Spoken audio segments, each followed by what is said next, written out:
আজ বানাবো চানা মশালা। সকাল থেকে ভিজিয়ে রেখেছিলাম। এই যে কাবলি চানাগুলো কত সুন্দর ফুলে গেছে। আর এখানে নিয়েছি বড় বড় 4টে আলু, আর এখানে নিয়েছি পনির। এবার আমি এই চানাগুলো প্রেসার কুকারে সেদ্ধ করে নেব। প্রেসার কুকারে আলু চানা সব একসাথেই সেদ্ধ করব, এবং সাথে নুনটাও দিয়ে দেবো, যতটা নুন লাগে স্বাদ মতো। এটা দিয়ে সেদ্ধ করলে চানাগুলো খুব ভালোভাবে সেদ্ধ হবে। আমি 4টে ছোট পেঁয়াজ কুচি করে নিয়েছি একটা টমেটো, আর এখানে নিয়েছি আদা রসুন, আর পনিরগুলো কুচি করে নিয়েছি। এবার প্রথমে পনিরগুলো সাদা তেলে হালকা একটু নুন দিয়ে ফ্রাই করে নিলাম। সর্ষে তেল, তারপর কটা তেজপাতা ফোড়ন দিয়ে নিলাম। এইবার এই গরম তেলে পেঁয়াজগুলো ফ্রাই করে নেব।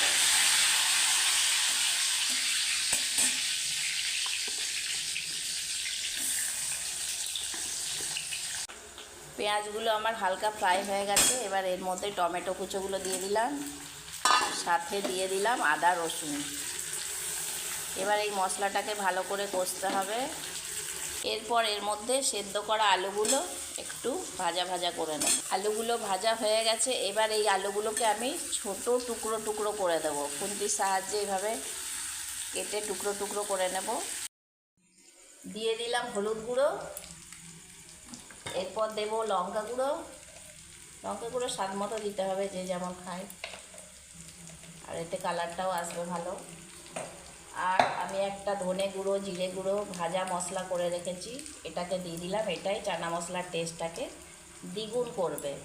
সাথে দিয়ে দেবো একটু চিনি, স্বাদ মতো চিনি দিতে হবে, একটু মিষ্টি টেস্ট আসবে, তাই আমি একটু বেশি করেই চিনিটা।